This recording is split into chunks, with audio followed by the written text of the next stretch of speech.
I want to welcome to the Post-Christian podcast, Elizabeth Koshy, founder of Invar Studios. Welcome, Elizabeth. Thank you, Eric. It's a pleasure meeting you and also being on your podcast. Well, I'm real encouraged by your efforts. You're working on a documentary on St. Thomas. Talk about the importance of this documentary. We've been my company, Invar Studios. I'm the founder and CEO. We started this company about 4 years back, and we have been associated with this project for about 3 years. I got very fascinated by the fact, and a very, very famous director and cinematographer from India told me that, you know, how fascinating it will be to tell a story about St. Thomas. I mean, here is a man, Jesus Christ, one of his 12 disciples, who comes all the way from Palestine and Israel to India to spread Christianity in an unknown land. And imagine how beautiful it looked, the deserts of Israel, Palestine, to shoot that and to talk about how he almost died, you know, in the so-called boat or ship that he was in. And then he came to India, the jungles of Kerala.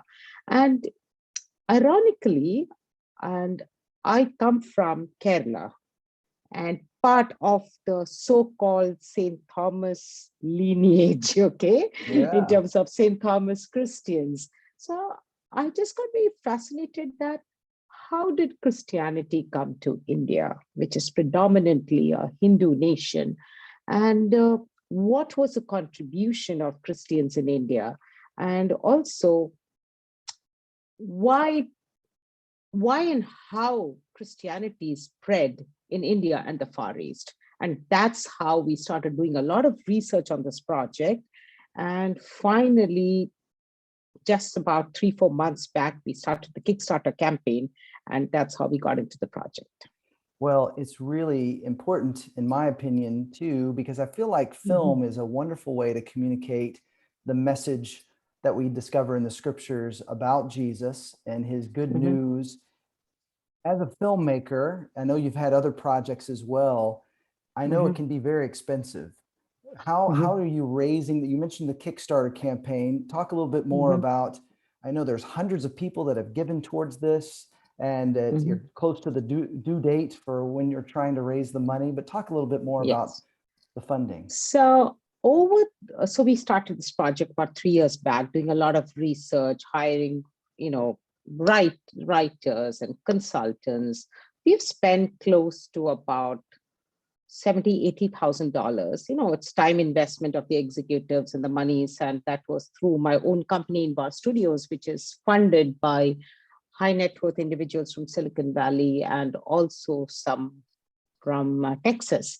So I put in that money personally, not my personal, but from the company, we put in the money.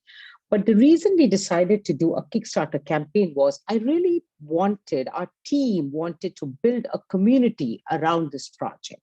So it's very important to, and also do a project that can connect with people. People want to participate in this. We have in today's world, you need social media. You need the social media platforms to create a buzz, because that's the only way then maybe OTT networks like Netflix or Amazon and other OTT networks want to see what is the buzz around your project. I didn't want to make a documentary which is just going to be shown in churches. That's not my intention. My intention is to make a historically relevant and correct documentary as to, did St. Thomas ever come to India?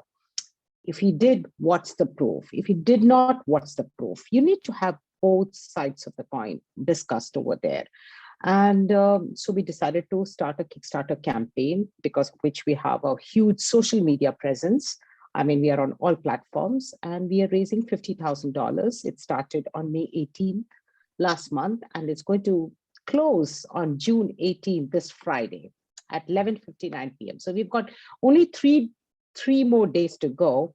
And I'm a little anxious, but also confident. There has to be a lot of work and faith in what one does.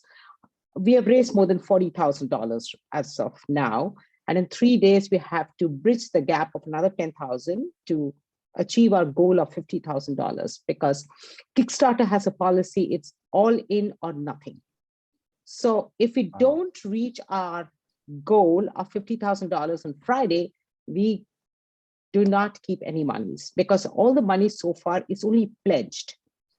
So only if we achieve that $50,000 will we get the money. So I am working very hard, and the team, I've got about 30 plus people working on this project, social media people, project managers, associate producers.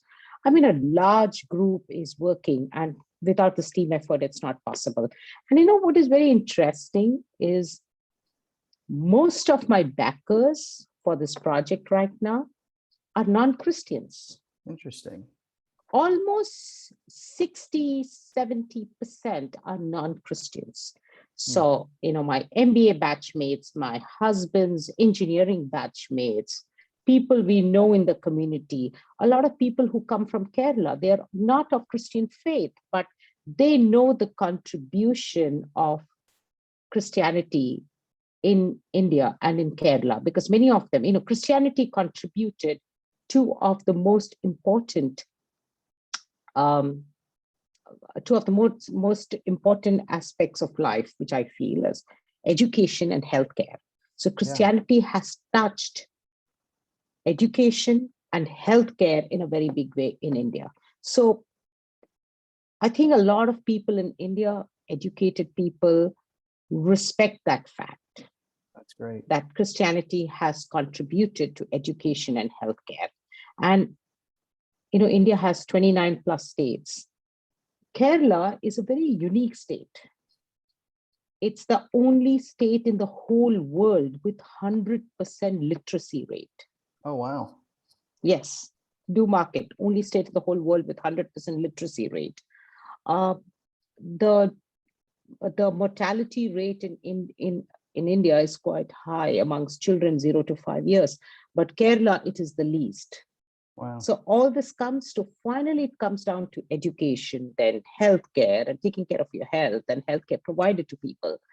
And a lot of it has to do, if you track back, somewhere is connected to the arrival of St. Thomas, or if some people say, okay, St. Thomas did not arrive, but there were a lot of Jews who came there as part of their trade, and a lot of Jews got converted or accepted Christianity.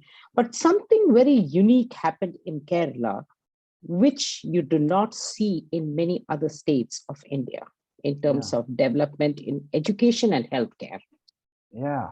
And I love that too, how really the apostles, those of us who follow Jesus, we're supposed to be meeting the physical needs, the emotional needs, and the spiritual needs of those around us. And we see that, you know, Kerala is a beautiful place. I haven't had a chance to be there, but I've heard it's just beautiful. I've had a chance to speak to many Christian Indian groups in the States here, and many of them talk about, you know, how beautiful it is. And one of the things that I discovered is many of these kids who grew up with families from Kerala, you know, certainly their last names might be Thomas, you know, but there's also kind of this sense of, you know, Christianity and this Christian culture, similar to what happens to a lot of kids that grow up in America in a Christian faith.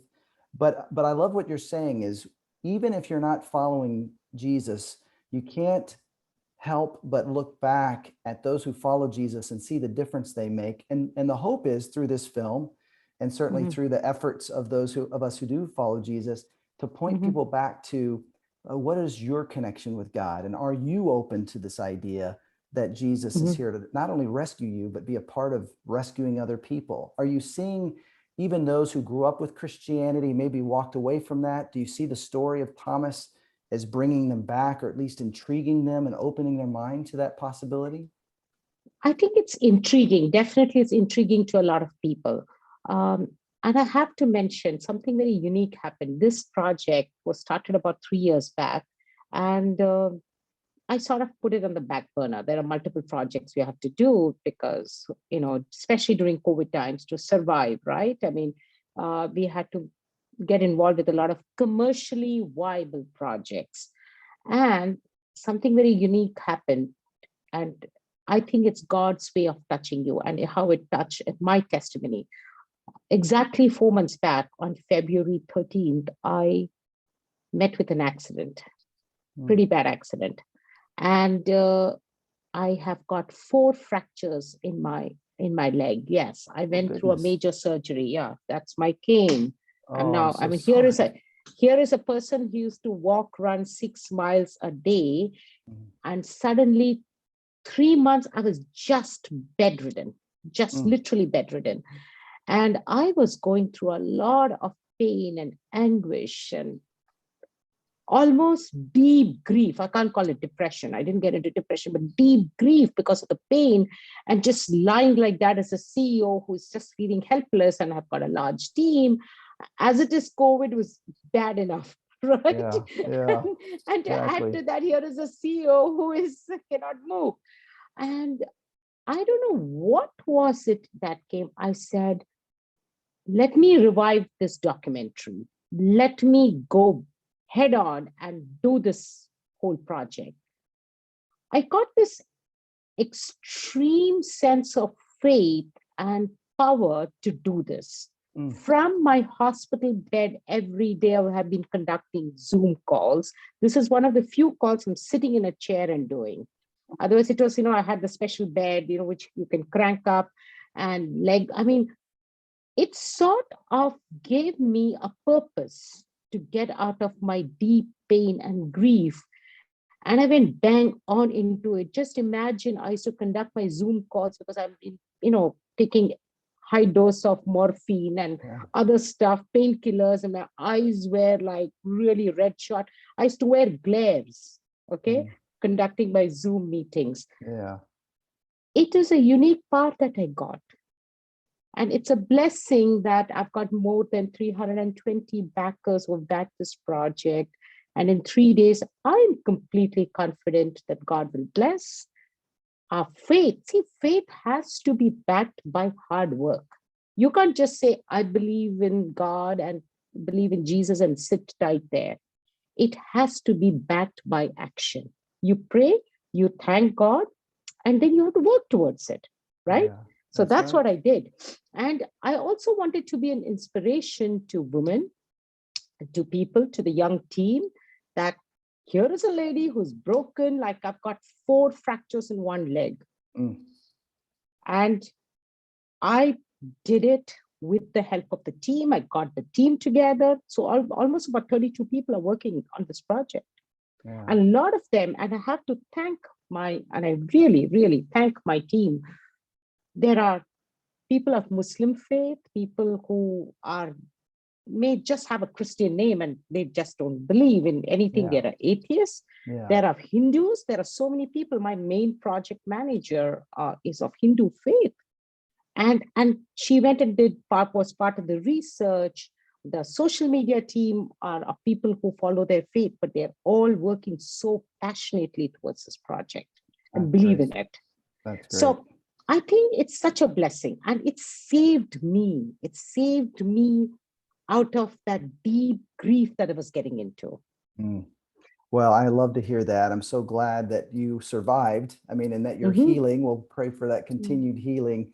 Maybe without giving away all the answers, but from your research, what are some of the evidences that you found towards this idea of St. Thomas made it all the way to India?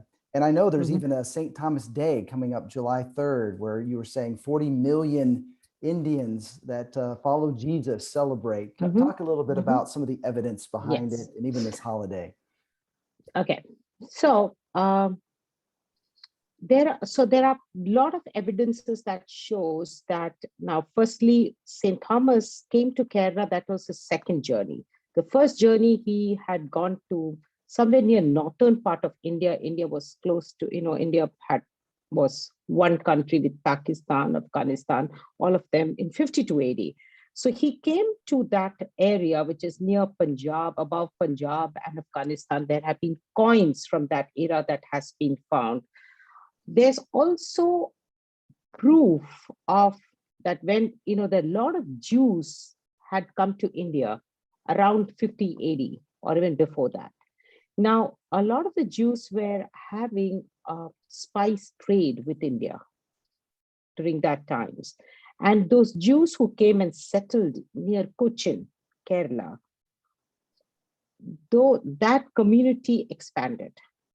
And in fact, there's a lot of proof of early Jews who have come there. There are paintings that we have seen, the type of music, the type of robes, that's all connected to 50 AD of when the Jews came there.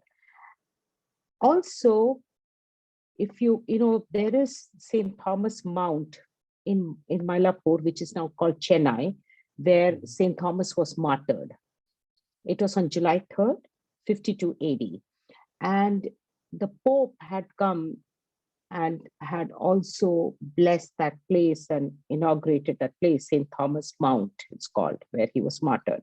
Now, just come to think of it, if the Pope has come and done something like that, it's not like he will go to any place and just do something, right? Right. I mean, there's a lot of research and everything to it. So there's a lot of evidence like that shows that St. Thomas was in India, but something very unique. I mean, just come to think of it. I mean, I am of Indian origin. I'm an American citizen now. This is my country, but I was born in India. How on earth did Christianity come to India? I completely want to know that. How did it come to India?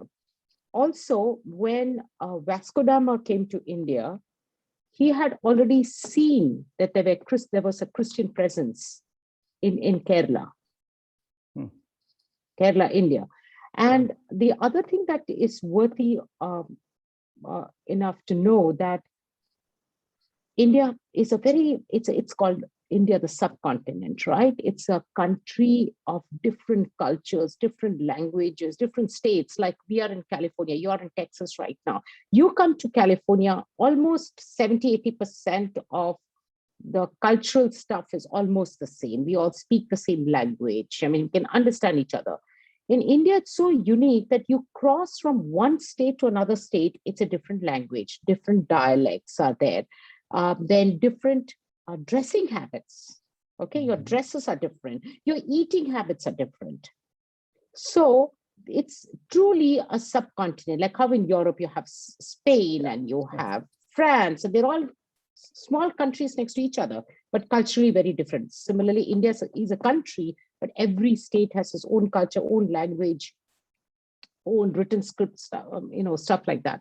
Yeah. So this particular state of Kerala is the only state where education is the highest.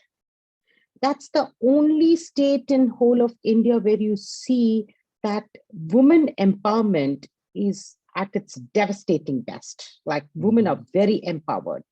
It's the only state in India where there is hardly any gender, inequality. Like if you go to the northern part of India, like as far away as India you go, like you go up to the northern states, you will see there's a lot of female infanticide. You've heard about female infanticide that happens. Like if a girl child is born, sometimes the girl child is killed.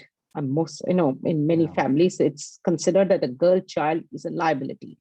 You will never hear about female infanticide in Kerala. And there's a lot of, India is a vast country, big country, a lot of education, a lot of extremely talented people in India.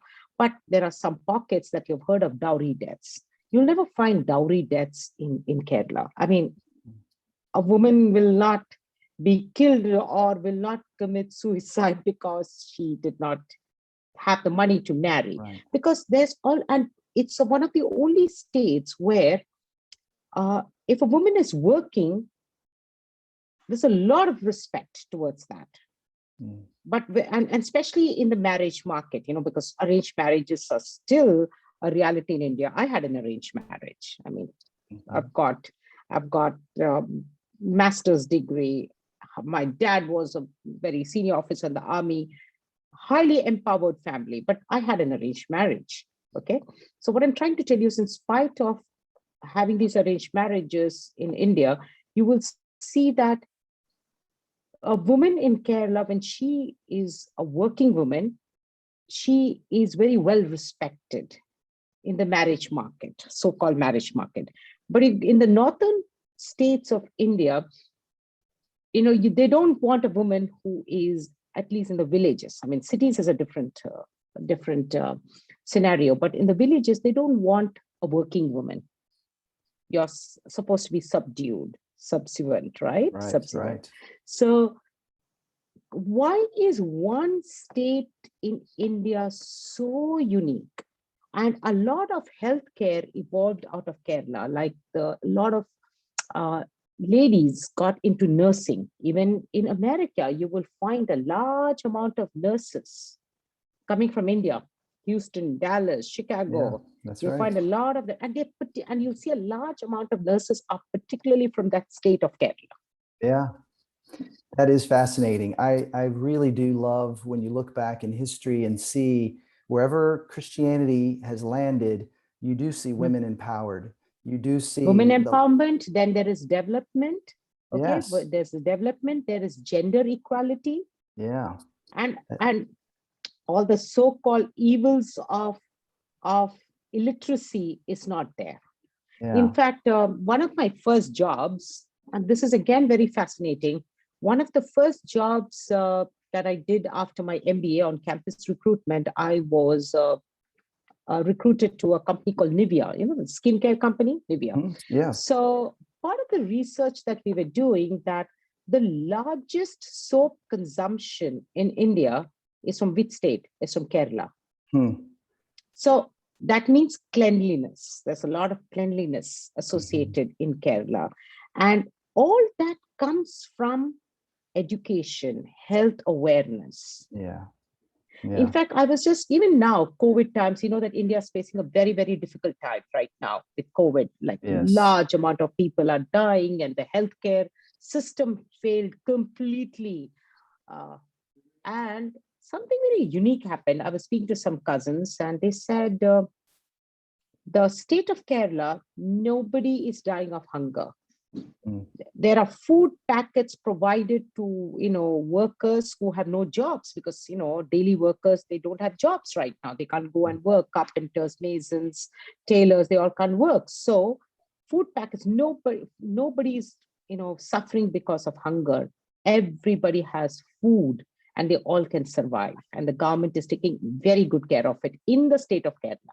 But in a state like Delhi, the capital of India, there's scarcity of food.